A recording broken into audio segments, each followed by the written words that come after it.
Nachiket Tiwari ji, we welcome you as we are gearing up for 2018 World Hindu Congress, which has been taking place on September 7th, 8th and 9th, happening right here in Chicago, coinciding with the 125th speech of Swami Vivekananda's speech, Sisters and Brothers of America's anniversary. Since you were part of the first World Hindu Congress that took place in 2014 in New Delhi, Bharat, education, as you being the coordinator, let's hear from you why it is important to have one forum in the conference as education. Sure. So, education is very central to the growth of any civilization. And Hindus are a civilization. They are live in several countries, and they have existed. We have existed for several millennia in past, and we have existed as a civilization, not as a small group. And if you look at numbers, we constitute about 15 to 16% of the global population.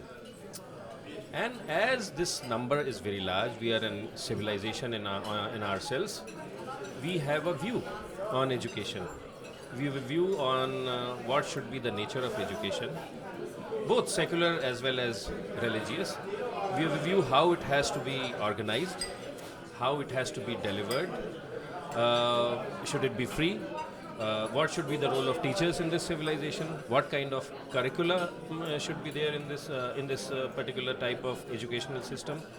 So we have a comprehensive view on education, both from secular as well as religious standpoints.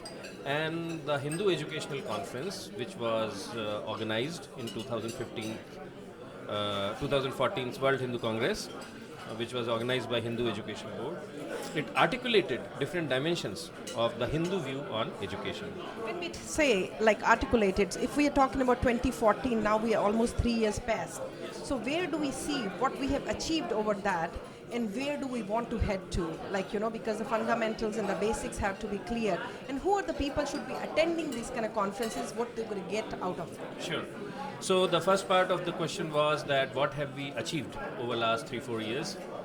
So the first thing is that the conference which was there in 2014, it focused on what should be the higher education policy, at least from the standpoint of Bharat, so that this education becomes affordable to all the citizens living in the country, not necessarily only Hindus, but the Muslims, Christians, Jains, everyone.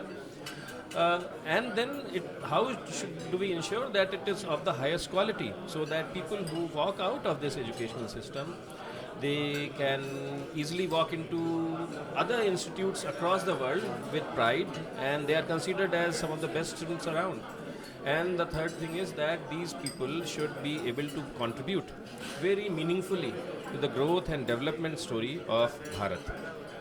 So that was the overall focus of that conference.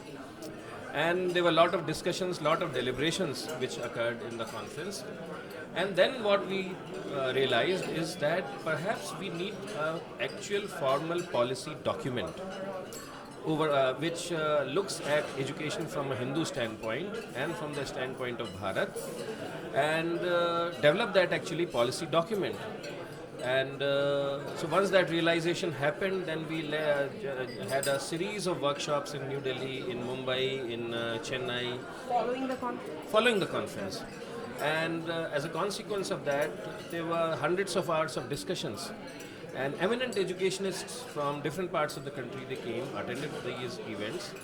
And now we have actually a formal policy document on higher education policy for Bharat, which meets the aspirational needs of the country as a growing economy, and also the aspirations of our people, of Hindus, from the standpoint of our culture, our civilization, and as well as from their economic necessities.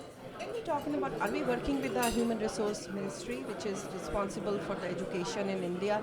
Because there has to be some governing body that you have to work with within the guideline and the framework of it when you're trying to really revamp. Yes. So once we developed this policy document, then we have started interacting with the government of Bharat. at the topmost levels. I myself have made presentations to the Ministry of Human Resources, including the past Human Resources Minister as well as the current Human Resource Minister, Mr. Javadekar, and also the earlier Minister, Mrs. Irani. So we have made presentations. We also made presentations on the recommendations which came out of our policy document to a committee which is known as the T.S. Subramaniam Committee, which was constituted by Government of India to look at all the policy related issues. So we actually made about 2 hours of presentation to them, and I'm glad to say that in all these interactions, a lot of our views were heard and very sympathetically. I will not use the word sympathetic, positively as well as very carefully, because these recommendations were based on hard facts, they were based on data, and they were based on sound logic. And they were not driven by emotions or just opinions. So perhaps because of these 3 elements, reason, logic, data, they were listened to very carefully. And I hope that we will continue these interactions with the government, not only at the This central. is going to be an ongoing thing, to be honest, because you cannot sit idle. As the time is changing, so are the requirements and the demands. Yes, absolutely. So it's a continuing story. It's not that once the document is there, that's the final and end all of it.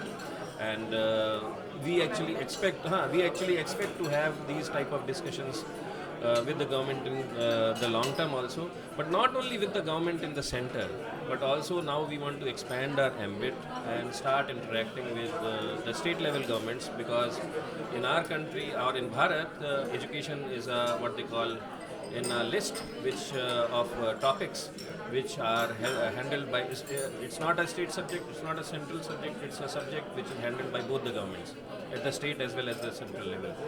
So what they call the concurrent list. So we want to start interacting with others also.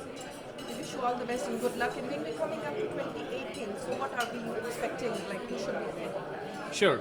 So, if you look at the overall landscape in the educational sector, you have teachers, you have research scholars, you have people who actually run the institutions, administrators, you have people from the publishing sector.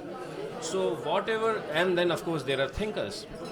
So, we would expect the leadership in all these domains, and we would like to invite them to come to this conference. Specifically in United States, the Hindu American community is highly accomplished, especially in area of education. We have some of the best scientists and the engineers and the educational administrators and the professors in this country.